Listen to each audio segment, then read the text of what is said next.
Alô, alô, amiguinhos do canal Universo Compartilhado. Estamos de volta, hein? Belezinha pura, tudo tranquilo. Chegando aí o final do ano. Feliz Natal para você e toda a sua família. Muita saúde, acima de tudo sempre. Muito amor na sua família, muita prosperidade em 2024. Aliás, feliz ano novo também para adiantar. A gente deseja só o melhor para você aqui pelo canal, ok? E também pedir a você sempre a sua inscrição. Seu carinho de volta para nós é se inscrever aqui no Universo Compartilhado. Muito simples, muito tranquilo, é só você ir aí no vermelhinho inscrever-se e já vai fazer parte da família Universo Compartilhado, onde a gente traz só o filé da cultura pop para você. Beleza? Tudo de bom para você sempre. Vamos falar aqui de coisa boa e hoje é novidade. Vamos falar aqui de cinema nacional, hein? Que não é o forte deste canal. Cinema nacional, mas quando a coisa é boa, quando a gente aprova aqui o joinha Universo Compartilhado, a gente traz aqui em primeira mão e a gente vai falar de um filme que está em cartaz já há 2 semanas e eu acredito que venha ficar aí até o finalzinho do ano, a virada inclusive 2023, 2024. Esse filme ainda deve continuar em cartaz porque ele está fazendo um barulho, ele está fazendo bilheteria e o filme é O Sequestro do Voo 375. Já ouviu falar nesse filme? Já ouviu falar nesse caso baseado em fatos terríveis reais? Lá em 1988, um voo da VASP que foi sequestrado por um maluco e esse maluco tinha o intuito de jogar esse avião em cima do Palácio do Planalto para acabar com a vida do até então presidente José Sarney, que na época mergulhou o Brasil numa terrível crise econômica. Cara, eu vou adiantar para você o seguinte, eu fiquei muito impressionado com esse filme. Eu estava em 1988, eu tinha aí meus 16 anos, 16 para 17 anos. Então, era um jovem, né, um adolescente, né, vamos dizer assim, mas a gente participava das coisas. Na época, só tinha televisão. Você não tinha streaming, você tinha videocassete, né? O DVD ainda nem existia. Você tinha só videocassete para ver filmes em casa e a televisão com alguns canais. Não existia nem a TV a cabo ainda, né? A TV a cabo ainda era uma coisa, estava começando a nascer devagarinho. Então a gente só tinha televisão. Então você ficava muito preso a novelas, a programas de auditório, embora eu sempre odiei esse tipo de programa, telejornais, séries passavam na televisão, filmes e tudo mais. E esse caso, na época, ele repercutiu no mundo inteiro. O Brasil parou para acompanhar esse sequestro, porque nunca tinha acontecido isso. Era um voo comercial, com, se não me engano, 105 passageiros, que estava saindo de Rondônia para o Rio de Janeiro. E quando ele fez uma escala em Confins, no aeroporto de Confins, entrou um sequestrador chamado Nonato, e ele resolveu render a cabine de controle do avião, piloto e copiloto, e ele tomou as rédeas do avião, não como piloto, obviamente, mas ele botou o revólver na cabeça do comandante e falou: vamos direcionar esse voo para Brasília e vamos atirá-lo em cima da cabeça do bigodudo do José Sarney. Essa é a história do voo, do sequestro do voo 375. Um filme alarmante, um filme chocante, um filme impactante, um filme muito bem realizado, muito bem realizado.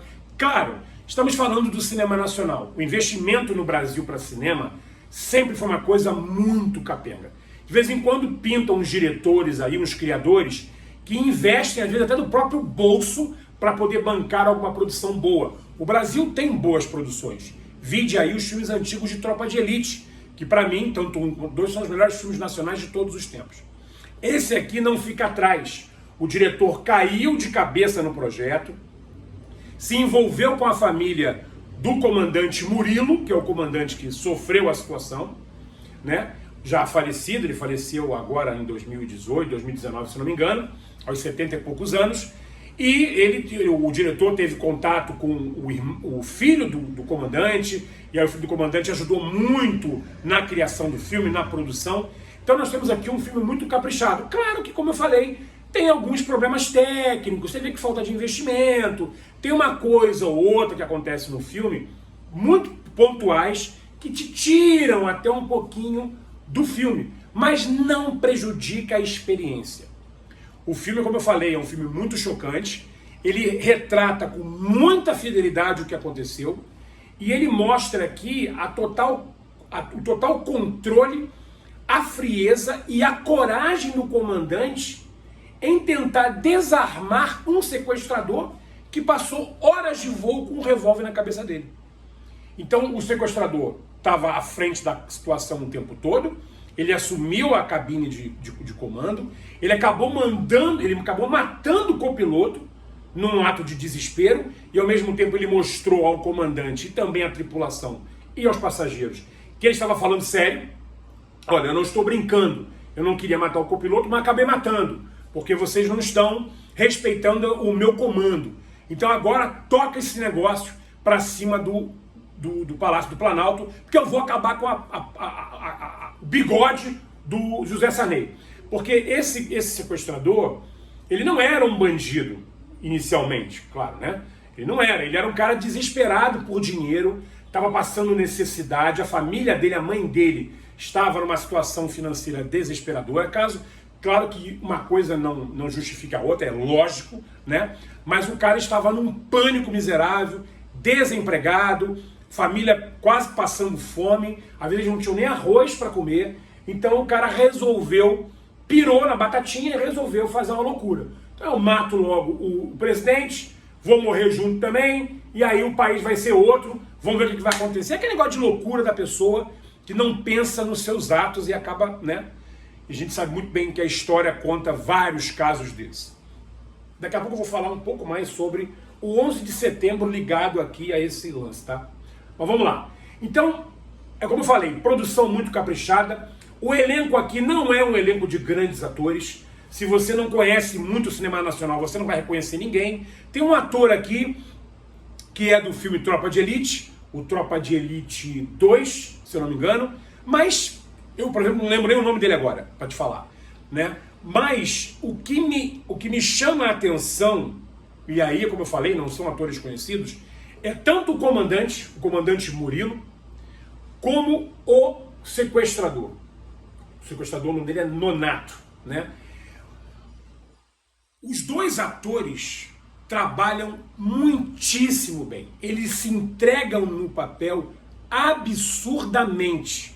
O ator que faz o comandante Murilo, o cara, ele faz o filme, parece que está fazendo com a alma. Você sente que ele está encarnando realmente o comandante. Parece uma coisa muito real. Assim como o sequestrador.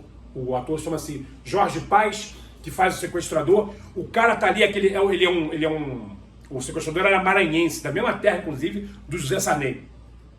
Então o sotaque, a performance, né, ele tem um cabelo meio doido lá, você vê o desespero nos olhos dele, toca esse avião pra Brasília, pô, tô falando, tal. E com o revólver na cabeça, você vê ele nervoso, descontrolado, fala um monte de palavrão.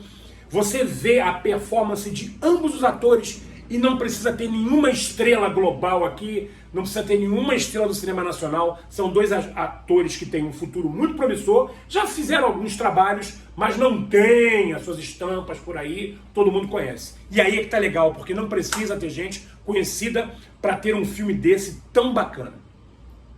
As cenas do sequestro é muito bem feitas, a cena do sequestro é muito boa. A cena que o comandante Murilo peita, porque aí é que está o grande plot do filme, né?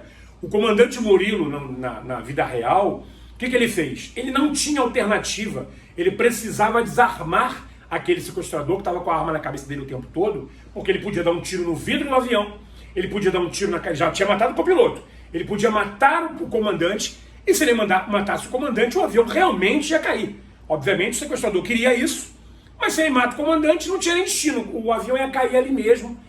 Então, ele tinha que fazer alguma coisa. Aí você vê a frieza, o ato de heroísmo e a inteligência do comandante que fez uma manobra radical no avião.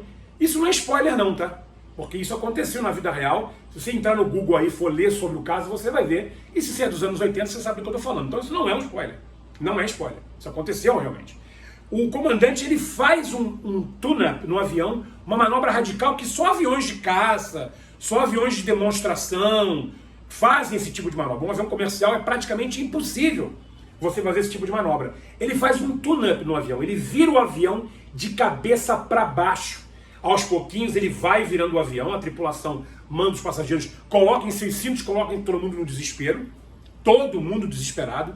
O sequestrador já tinha ferido também um cara da tripulação, um dos funcionários da VASP, tinha dado um tiro de raspão na orelha dele aqui assim, então matou o copiloto e machucou um dos tripulantes. O comandante Murilo faz a manobra radical, vai virando o avião devagarinho, não vira de uma vez só, lógico.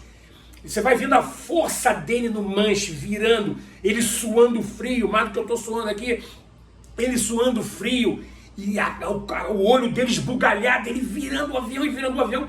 E o sequestrador, o Nonato, pô, o que tá fazendo, pô, tá maluco, pô? E gritando e desesperado, e ele se segurando, aonde podia segurar, porque ele não tava nem com cinto. Ele tava em pé na cabine, como eu falei, o revólver na cabeça do comandante. E o comandante lá, porra, virando, e o sequestrador pra cá, pra lá, pra cá, acaba caindo no chão, é meio que desarmado. Quando o comandante, e o avião chega, ele faz o tune-up, e ele chega a voar assim, de cabeça para baixo. Cara, impressionante. Isto aconteceu. Ele faz a manobra, ainda dá uma voada, e ele vai depois acertando o avião de novo. Vai botando o avião de novo na posição de voo normal. E aí o sequestrador levanta de novo, pega a pistola, vou te matar, pô, como é que faz um negócio desse? Pá, e palavrão pra cá, e palavrão pra lá. E filho disso, e filho daquilo, e toca esse avião pra Brasília, e que não sei o que, eu vou acabar com a tua vida, e não sei o que, já matei o copiloto, vai morrer também, não sei o que. E aí ele bota o avião e continua com o revólver na cabeça de novo. Aí o comandante pensa, cara, eu preciso jogar esse cara lá atrás.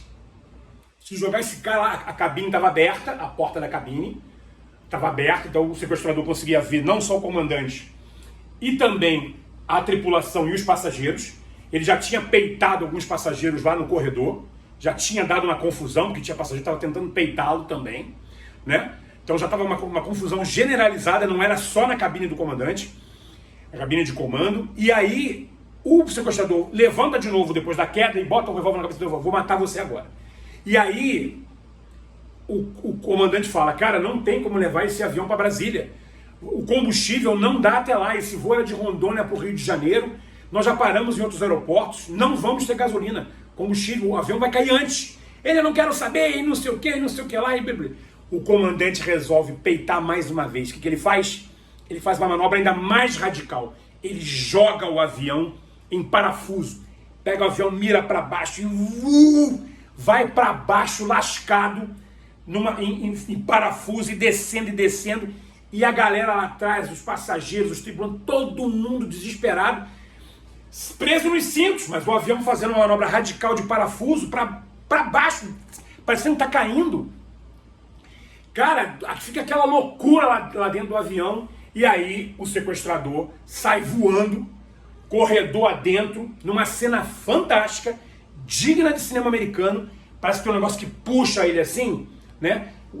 Ele vai caindo para trás, vai parar lá no final do corredor.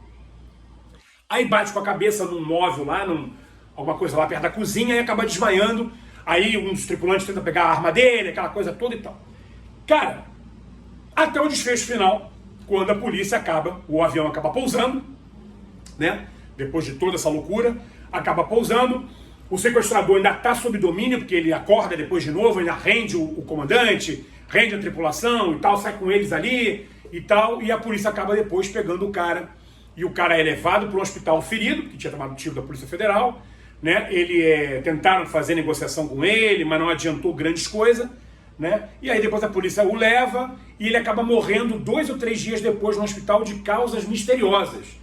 Diziam que ele morreu de uma anemia profunda que ele tinha e tal, mas nunca foi retratado realmente o que aconteceu. O comandante Murilo também chegou a parar no hospital, mas sobreviveu, teve um ferimento leve lá, sobreviveu, foi morrer agora o ator não, né? O comandante Murilo da vida real acabou morrendo alguns anos atrás, acho que antes da pandemia, se não me engano, se não me engano foi causas naturais e tal, aos 78 anos, se não me engano. Cara, como eu falei, filmaço. Técnica do filme é muito boa. Só tem aqui, assim, 2 coisas que me tiraram aqui, eu falei isso no início do vídeo, vou tocar aqui no assunto do que é.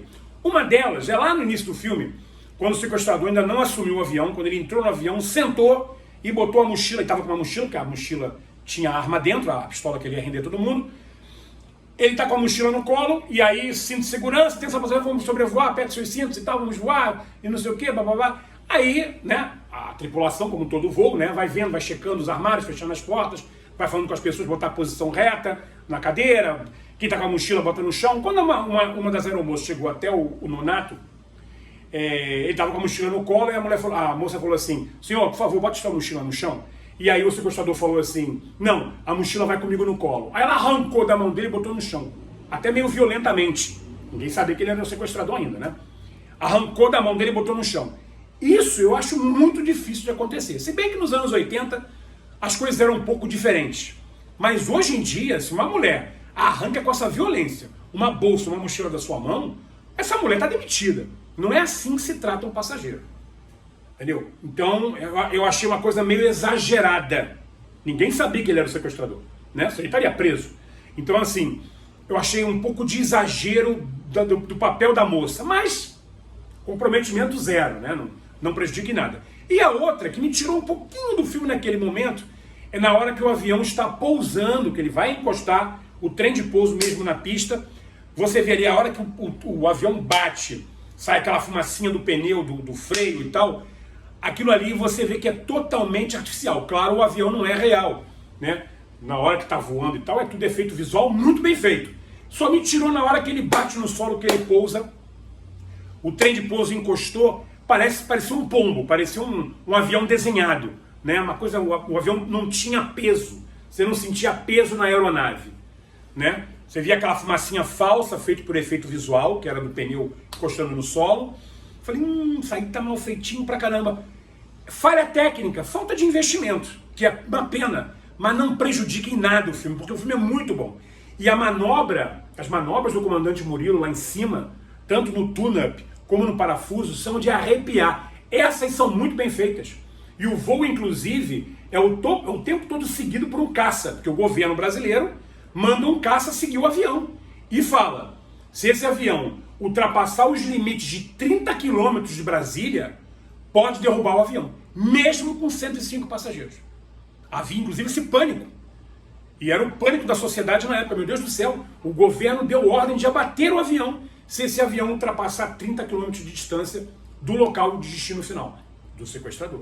Então, foi um pânico muito grande, foi uma coisa que rendeu muito nos jornais. O Jornal Nacional, na época, o Jornal Nacional era um bom jornal, tinha Cid Moreira e Sérgio Chapelin como apresentadores, inclusive a matéria toda foi dada pelo Cid Moreira. Se você jogar no YouTube aí você vai ver, 88, Cid Moreira, VASP 375, você vai achar aí todos os noticiários. Aquilo mexeu muito com o Brasil e rodou o mundo.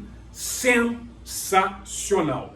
Eu dou nota 10 para este filme, poderia dar 9 por conta dessas falhazinhas que eu pontuei aqui, mas o filme é tão bom, o elenco está tão comprometido, principalmente o comandante e o sequestrador, estão tão comprometidos e os fatos são tão realisticamente bem feitos na produção, que eu dou uma nota 10 nesse filme, caprichadíssima, super indicação. Não é um filme para criança, tá?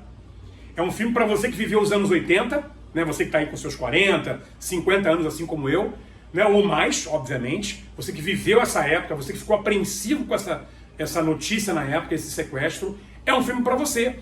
E é um filme para mostrar pra gente o quão louco pode chegar a cabeça de um ser humano. E para terminar o vídeo, teorias, não tem nada comprovado, tá? Mas existem teorias que esses planos de sequestro desse voo foram encontrados no bunker do Osama Bin Laden quando ele foi morto, né? Naquela operação militar, que já teve até um filme em cima disso, A Noite Mais Escura, que aliás é um filmaço, quando ele foi morto pelo exército americano, a mando do presidente Obama na época, né? Encontraram, são teorias, tá? Não tem uma comprovação porque, né, fica difícil hoje em dia alguém comprovar, mas tem teorias que dizem que os planos do sequestrador, desse sequestro, foram encontrados no bunker do Osama Bin Laden. Ou seja, muito antes do 11 de setembro, e o 11 de setembro pode ter sido baseado, a ideia do Osama Bin Laden pode ter tido uma base em cima do sequestro do voo VASP 375. Cara, isso explodiu minha cabeça no final do filme, eu já tinha gostado demais, mas depois vem as letras no final, aí vem o comandante morreu na vida real, tal. Aquelas coisinhas no final, né? Que vem escritas na tela, o sequestrador morreu de causas não sei o quê, bababá, e misteriosa e tal. E aí vinha isso. Teorias indicam que o plano foi encontrado no bunker do Osama Bin Laden. Falei, eu não sabia disso. Falei, caraca! Então, o maior atentado da história da humanidade pode ter tido como base um sequestro no Brasil de um voo comercial da VASP em 1988. Filmaço! Super indicação aqui no seu canal Universo Compartilhado. Se inscreve aqui no canal, fique ligadinho que a gente só traz um filé para você aqui. Belezinha? Mais uma vez, Feliz Natal e Feliz Ano Novo para toda a sua família e viva o cinema! E se o cinema nacional é bom, viva também o cinema nacional. Forte abraço, se inscreve no canal e até o próximo vídeo. Valeu!